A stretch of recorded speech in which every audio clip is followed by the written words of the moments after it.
Quando a gente entende bem a análise matricial das treliças, todo aquele procedimento, fica muito mais fácil entender a análise matricial de pórticos e de grelhas, por exemplo, que nós talvez vejamos na sequência. Porque o procedimento é o mesmo, são algumas adaptações que a gente tem que fazer. E é sobre essas adaptações que eu vou falar daqui para frente. Tá? Então vamos imaginar um pórtico como esse que está aí representado, e num primeiro momento vamos imaginar que nesse pórtico só tenha carregamentos nos nós. É como se essas flechinhas amarelas aí indicassem os possíveis carregamentos que a gente tem nos nós dessa estrutura.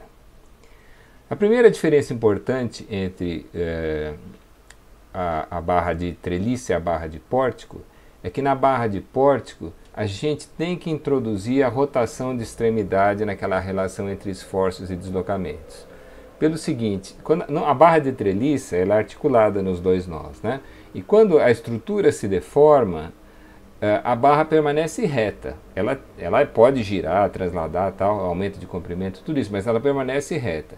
Então, se eu conhecer as coordenadas do tipo deslocamento de um nó e do outro, as coordenadas finais dos dois nós, eu sei a configuração deformada da barra, sei o ΔL e sei a relação entre esforços e deslocamentos. Tá? Agora, no pórtico, não. Saber a posição final dos dois nós não é tudo, porque eu posso ter uma situação em que os nós nem saem do lugar, mas se os dois nós rodarem, essa rotação induz deformação na barra. E se existe deformação na barra, é porque existe momento fletor, existem esforços solicitantes e, portanto, existem esforços na extremidade da barra. Existem esforços nas extremidades das barras que são provocados pela rotação dos nós. Né?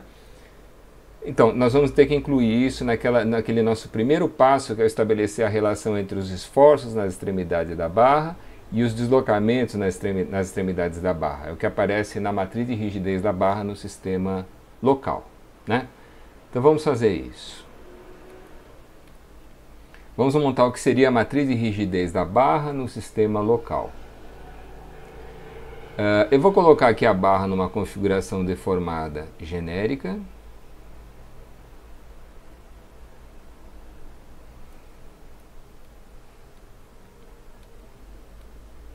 Desenhando daquele jeito, né?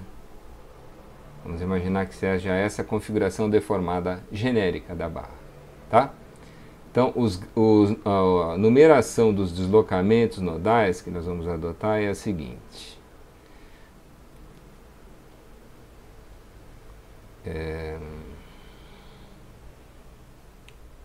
Esse ponto teve esse deslocamento para cá, esse deslocamento vertical e essa rotação. Uma paralela ao eixo indeformado e uma tangente ao eixo deformado nessa posição. Né? Então, esse deslocamento aqui nós vamos chamar de U barra 1. Esse vai ser o número 1. Tá? Esse aqui vai ser U barra 2.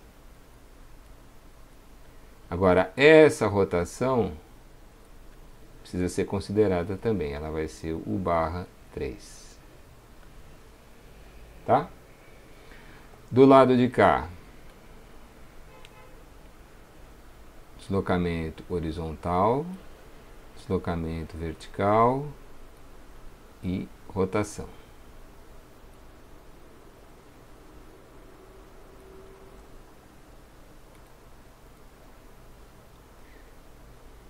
Esse aqui vai ser U barra 4,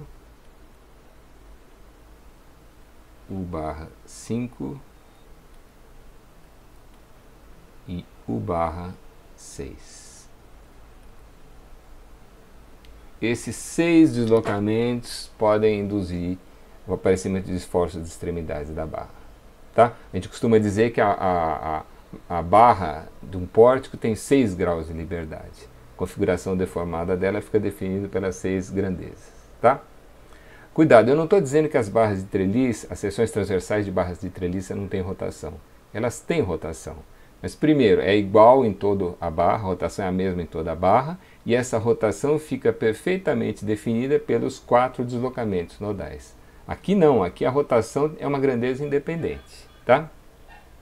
Muito bem, para montar a matriz de rigidez da barra, imaginem aqui que eu tenho esses 6 deslocamentos e os 6 esforços correspondentes. Vamos desenhar eles aqui.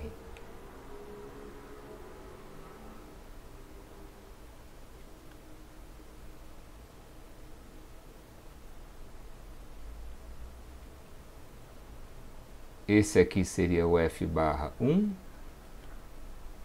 F barra 2. As rotações eu estou definindo no sentido anti-horário, né? Esse seria o F barra 3. Aqui é 4. 5 e 6. Então aqui os 6 esforços nodais e os 6 deslocamentos nodais. A relação que a gente quer montar é a relação entre esforços e deslocamentos nodais. É uma relação do tipo F barra, o vetor de carregamentos nodais, é igual a K barra, a matriz de rigidez da barra no sistema local, vezes U barra, que é o vetor de deslocamentos da barra no sistema local. Exatamente a mesma coisa, a única coisa que muda aqui é a dimensão das coisas. O vetor carregamento agora tem 6 linhas. E o vetor deslocamento também tem 6 linhas. Tem 6 componentes. Então a matriz de rigidez vai ter que ser 6 por 6. Tá? Bom, vocês se lembram como é que a gente fazia para montar a matriz de rigidez da barra, né? Lembre-se especialmente daquela interpretação física do KIJ. KIJ é o esforço na direção I, associado a um deslocamento unitário na direção J e nulo nas demais direções. Não é isso? Então eu imagino essa barra, dou um dos 6 deslocamentos, não é? E apuro quais são os 6 esforços associados a essa situação. Esses 6 esforços vão definir a coluna da matriz de rigidez correspondente àquele deslocamento. Nós já vimos isso antes, tá? Então vamos fazer isso.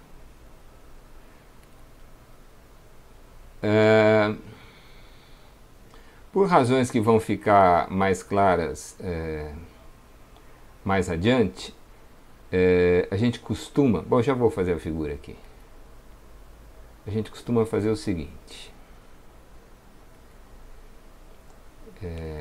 Na hora de representar a barra, a gente coloca um quadradinho aqui.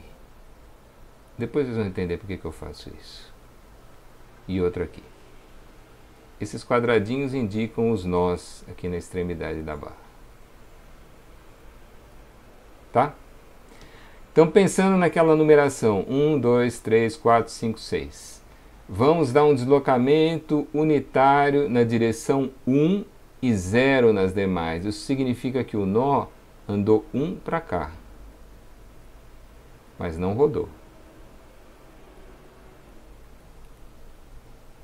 Tá? Esse deslocamento aqui é 1.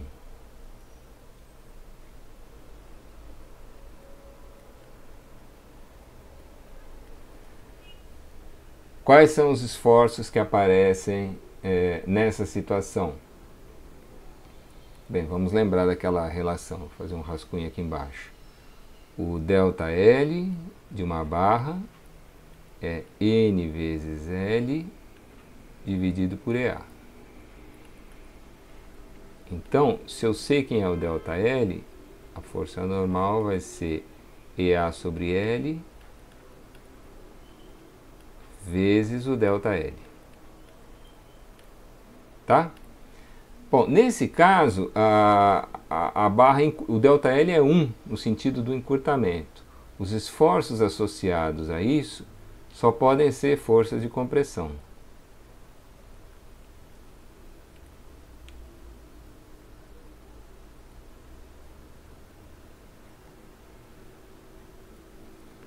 E se se o ΔL é 1, cada uma delas vale EA sobre L.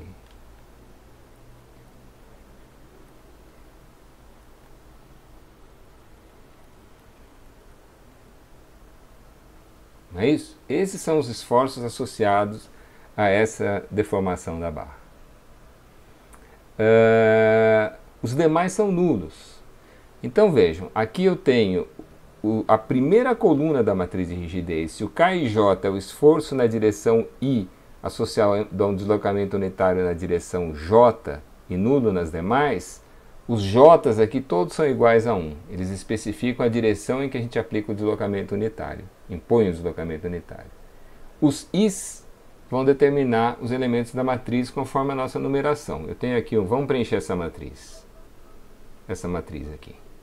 Nós vamos fazer agora essa primeira coluna, né? Então vamos lá. Para esse deslocamento, na direção 1, o esforço é EA sobre L. Na direção 2 é 0 e na direção 3 é 0. Aqui vai ser EA sobre L.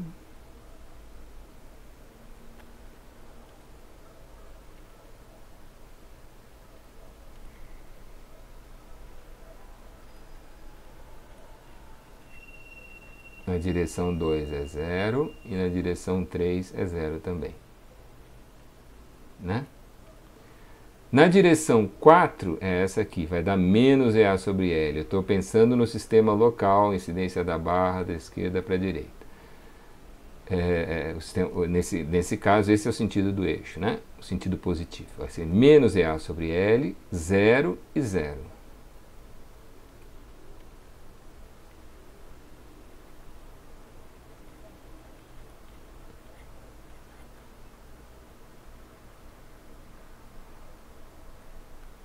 Tá certo? A gente sabe que a matriz de rigidez... Bom, sabe não, eu contei para vocês que é assim. Eu disse que na apostila isso está justificado.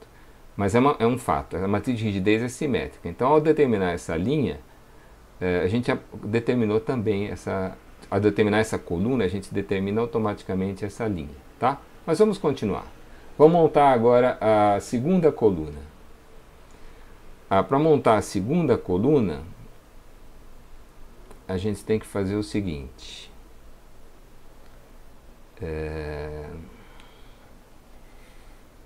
Vamos imaginar um deslocamento unitário na direção 2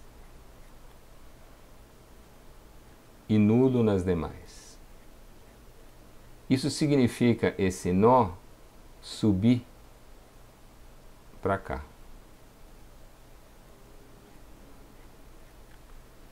E os outros deslocamentos são nulos, né? Então isso aqui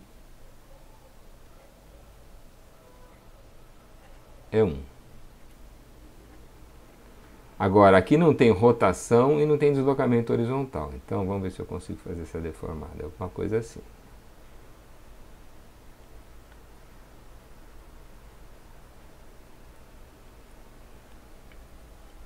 Tá?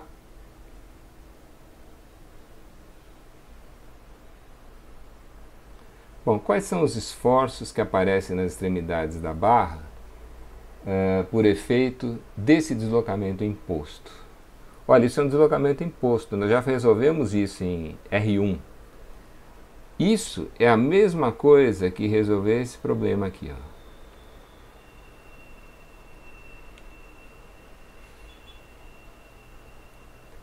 Uma viga bem engastada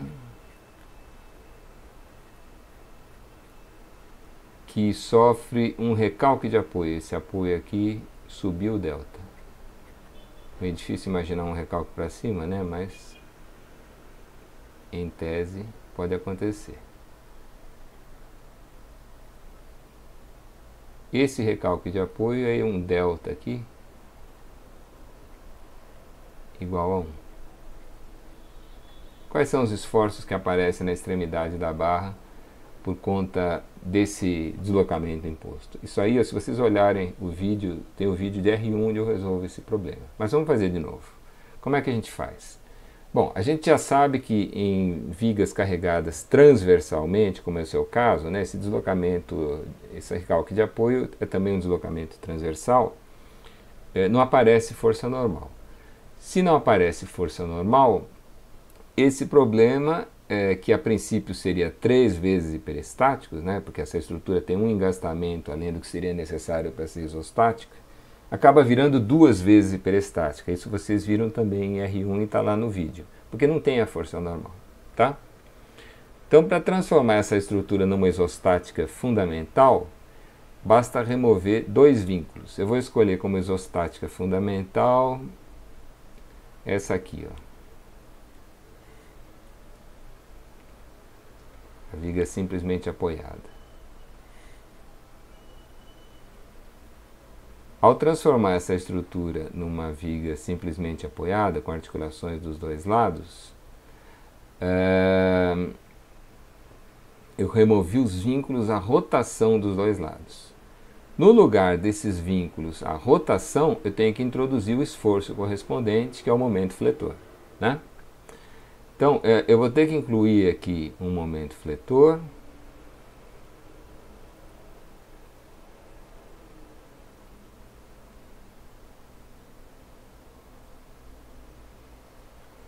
E aqui também um momento fletor. Por que eu desenhei eles com esse sentido? É porque se vocês olharem para essa deformada, aqui fica evidente que existe tração em cima e aqui tem tração embaixo. Então a gente espera que esses momentos sejam desse jeito, tá?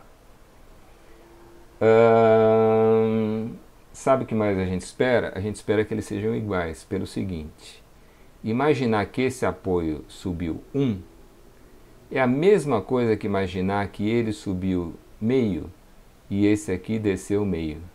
No fundo, gera a mesma deformada. E um lado subir meio e o outro descer meio é um carregamento, uma solicitação antimétrica, né? A gente espera que esse momento seja igual a esse, mas um seja menos o outro. Se fosse simétrico, esse seria o reflexo no espelho desse, imaginando um espelho aqui na vertical. Como é antimétrico, o lado de cá é menos o que seria o reflexo desse, tá? Então, no fundo, a gente tem aqui só uma incógnita, é só esse momento x, ele é igual dos dois lados. Tá certo? Bom, além desse x dos dois lados, eu tenho que considerar o deslocamento imposto, né? Então, vamos lembrar o seguinte: se fosse só o deslocamento imposto,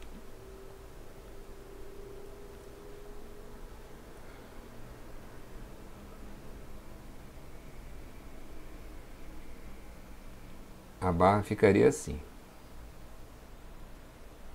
Esse apoio subiria para cá, não é? E a barra permaneceria reta. Mas não é só isso. Além do deslocamento imposto, existem esses momentos de extremidade. Esses momentos de extremidade vão fazer com que a barra se deforme, né? Não sei como ela se deforma, então eu vou desenhar uma deformada genérica.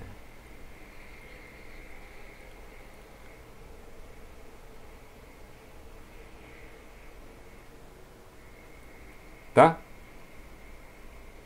Bom, então vocês lembram, a gente remove o vínculo para transformar a isostática, no lugar do vínculo introduz o esforço correspondente e depois recompõe o vínculo na forma de equações de compatibilidade. O vínculo que eu removi foi vínculo à rotação, então agora eu tenho que recompor essa condição de rotação nula nas duas extremidades, tá? Então, vamos fazer o seguinte, eu vou chamar...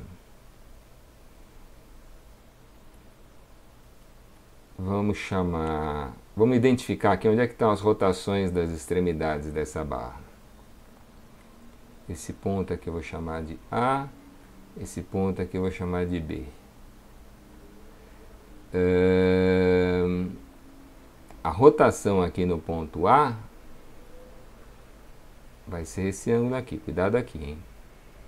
Eu traço por essa posição uma paralela ao eixo indeformado, portanto uma horizontal. E uma tangente ao eixo deformado nessa posição.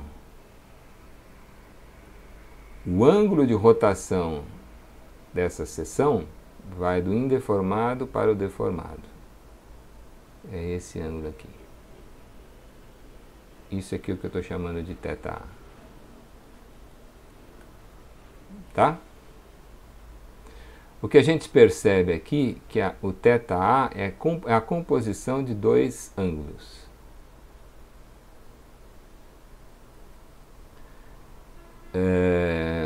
Vai ser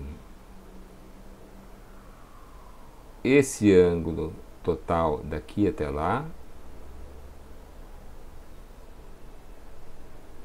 É quanto a barra fletiu. Vejam que para vir daqui para cá e permanecer com o eixo reto, é o efeito do recalque de apoio na viga simplesmente apoiada, a barra não sofreu flexão. Ela vai fletir a partir daí. Então, esse é o ângulo θ em A provocado pelo momento fletor. Vamos chamar de θA'.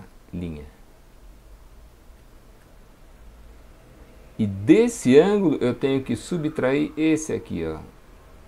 Esse pequenininho eu vou chamar de θA'. Esse é o efeito do recalque de apoio. Né? Então, o θA é igual ao θA' menos o θA'.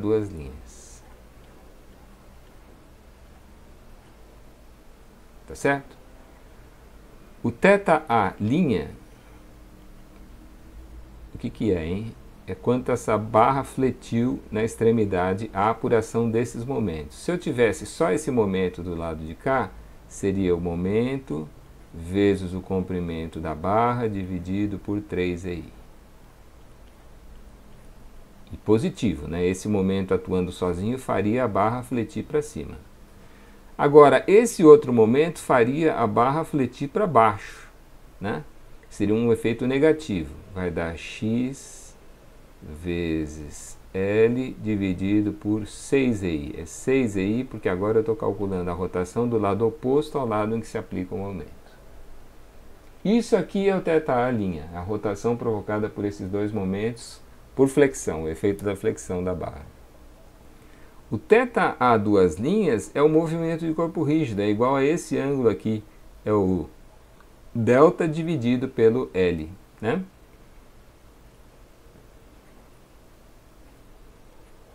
Esse é o θA'. Tá certo?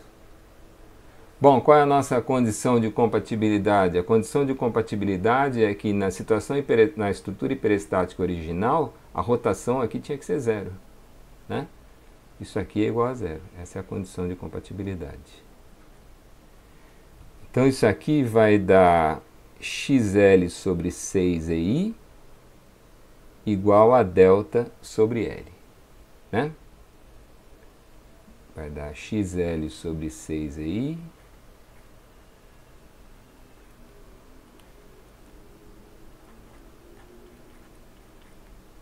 igual a delta sobre L. E, portanto, o x dá 6EI delta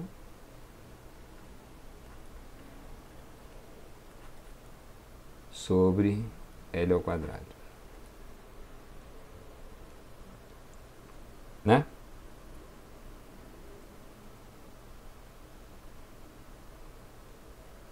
Tá certo isso? Olha, não é necessário impor a compatibilidade do lado de cá. Por uma questão de antimetria, se essa aqui for zero, essa aqui vai ser também. Vocês podem refazer a conta do lado de cá e vão chegar exatamente na mesma equação. O problema, quando a gente usa a antimetria, ele se torna uma vez hiperestático, né? Bom, se eu souber o valor de x, eu sei as reações também. Ó, eu tenho um momento ao todo 2x, né? Isso significa que as reações têm que formar um binário no sentido contrário. E cada uma delas tem que valer 2x dividido por L.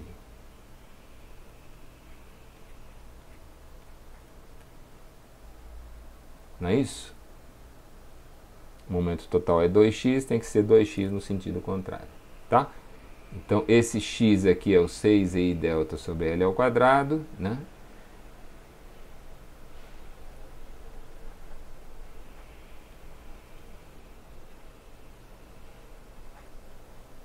E cada uma dessas reações é 12 EI delta sobre L ao cubo. Tá? Bom, no nosso caso em particular, o delta é igual a 1, tá certo? Então vamos montar direto aqui o que seria a matriz de rigidez. Vamos completar aqui a segunda coluna. A segunda coluna dessa matriz. Então vamos lá, na direção 1 é 0, na direção 2 é 12 EI delta sobre L ao cubo com delta igual a 1. Então vai dar 0 e 12 EI sobre L ao cubo. Aqui é 0, 12 EI sobre L ao cubo.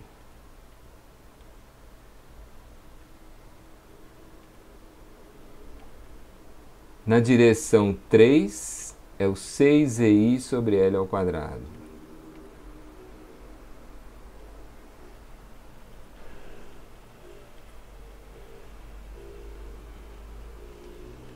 Na direção 4 é 0 e na direção 5 é menos 12 EI sobre L ao cubo.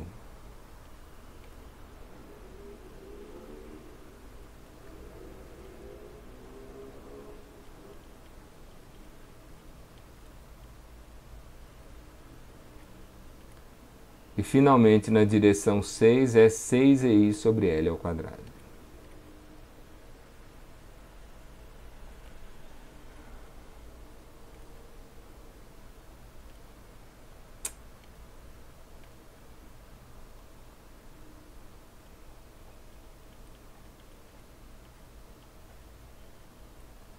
Tá? Então essa é a segunda coluna da matriz de rigidez. E também a segunda linha. No final das contas está faltando só esse pedacinho. Vamos montar mais uma. Vamos montar a terceira coluna. Para montar a terceira coluna, a gente tem que dar um deslocamento unitário na direção 3.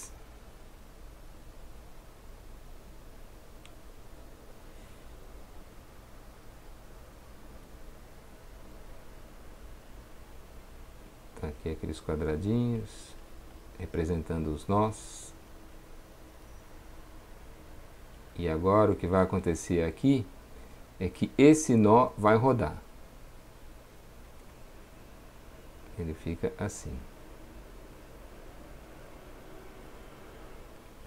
E a barra acompanha isso.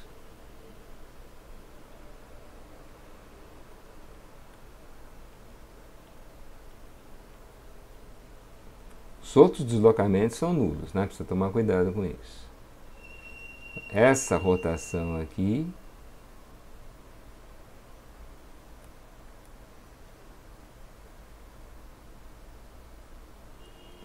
é 1.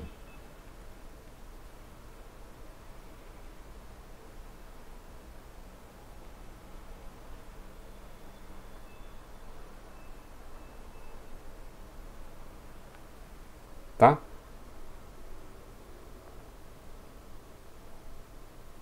E aí eu tenho que descobrir quais são os esforços de extremidade associados a essa situação.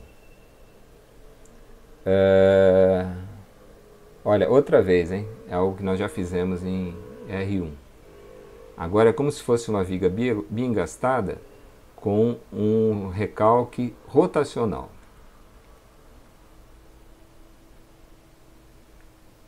É isso aqui, ó.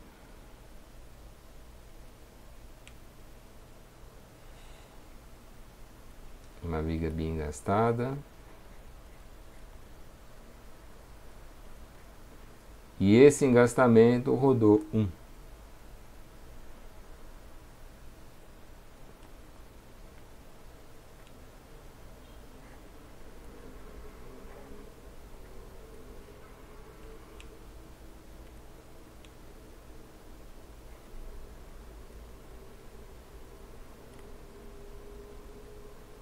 Esse é o tipo da aula que vocês vão acelerar a velocidade aí, eu entendo.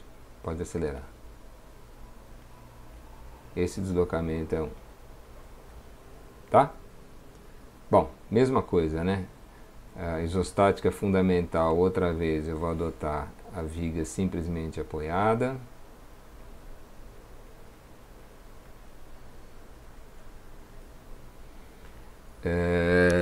Na hora de transformar essa hiperestática na isostática fundamental, eu removi vínculos à rotação em A e em B.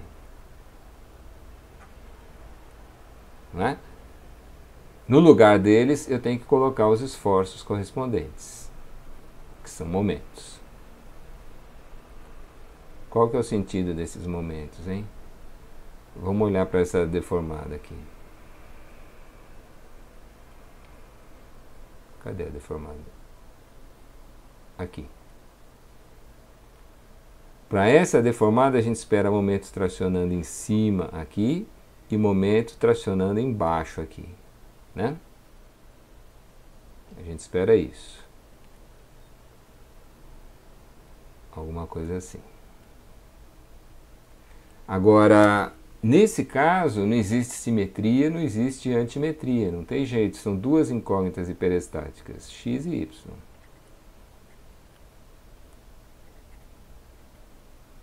Tá certo? Sob a ação desse carregamento, dependendo dos valores de x e y, pode acontecer qualquer coisa com a barra. Ela pode, por exemplo, fazer assim.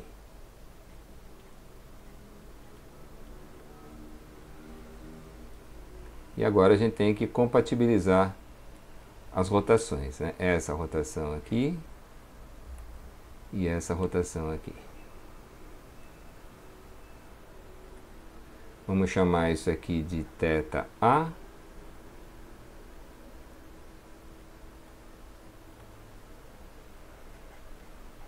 E essa aqui vai ser θB. Tá? Quais seriam as equações de compatibilidade agora, hein? Em A, θA e θB, obviamente, dependem dos valores de x e y. Os x e y que correspondem à solução do problema são aqueles que fazem com que a rotação em A seja 1. A compatibilidade aqui é θA igual a 1. Essa é uma equação de compatibilidade. E a outra equação de compatibilidade é que a rotação em B tem que ser 0.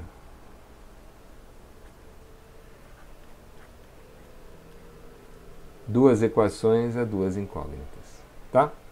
Bom, o que seria? Vamos montar aqui direto. Vai. O que seria o θA? Seria x vezes L sobre 3EI, a rotação do lado em que se aplica o momento, positiva, né, porque é o x flat para cima. Agora o y flat para baixo. Então vai ser menos y vezes L dividido por 6EI. Rotação do lado oposto ao lado em que se aplica o momento. Isso aqui tem que ser 1. Tá? E a outra equação de compatibilidade eu vou escrever aqui, θB igual a 0. O θB, vejam, se eu tivesse só o x, a flexão seria para cima, um efeito positivo, né? Então seria x vezes L sobre 6EI, é a rotação do lado oposto ao lado que se aplica o momento, né? E o y sozinho provocaria flexão para baixo, daria uma rotação no sentido contrário. Vai ser menos y vezes L dividido por 3EI, a rotação do lado em que se aplica o momento. Essa aqui é igual a 0. Tá? Eu estou montando essa equação de compatibilidade, θB é igual a 0. Daqui a gente tira que o x é 2 vezes y.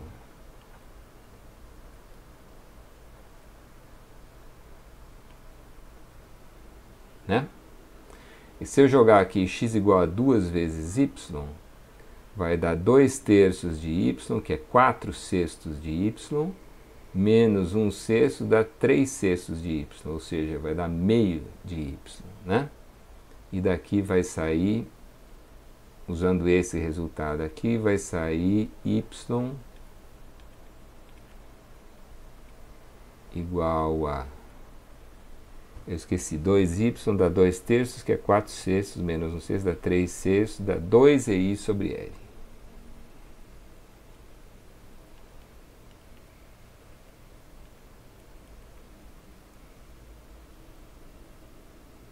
né? Aqui eu já estou considerando que o θ é igual a 1, né?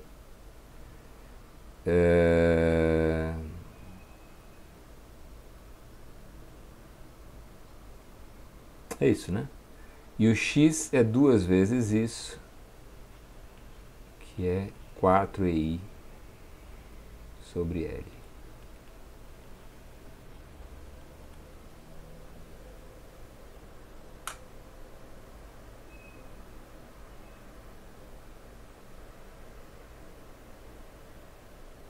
Tá certo? Então vamos lá. Um é 2, esse é 4, esse é 2. Quando eu somar os dois, vai dar 6EI sobre L nesse sentido. As reações têm que formar um binário no sentido contrário. E cada uma delas vai ser 6EI sobre L dividido por L, ou seja, 6EI sobre L ao quadrado.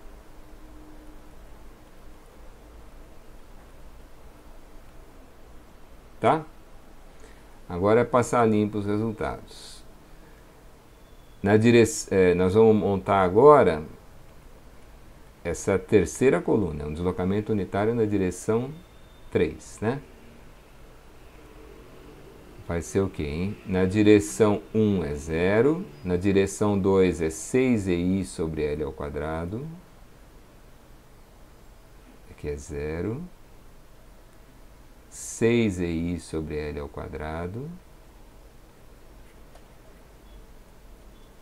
Na direção 3 é o x, que é 4EI sobre L.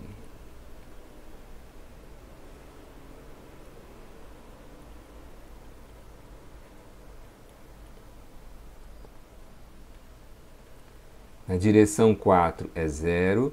Na direção 5 é menos 6EI sobre L ao quadrado.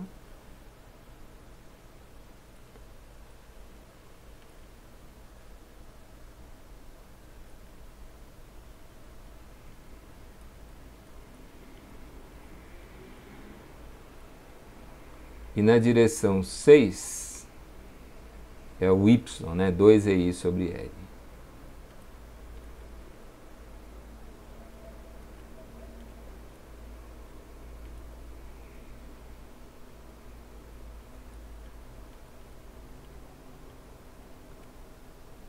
Tá? Olha, não precisa mais resolver os problemas hiperestáticos, agora é só adaptar os resultados, né? Se a gente voltar aqui nessa figura, o que a gente teria que fazer na sequência?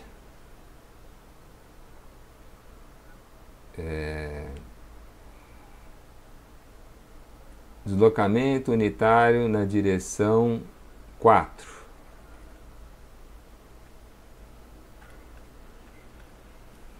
Deslocamento unitário na direção 4 é esse ponto andar 1 para cá. E eu tenho certeza que a minha câmera vai ficar na frente aqui, mas tudo bem. É esse deslocamento aqui igual a 1.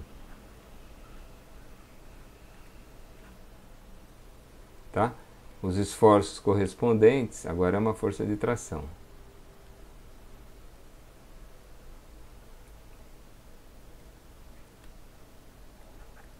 Cada uma delas é EA sobre L.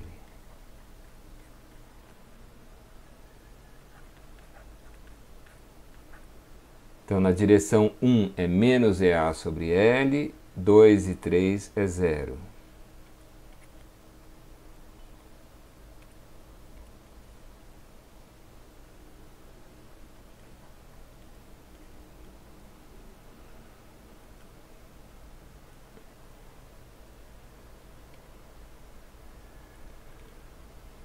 Na direção 4 é EA sobre L, 0 e 0.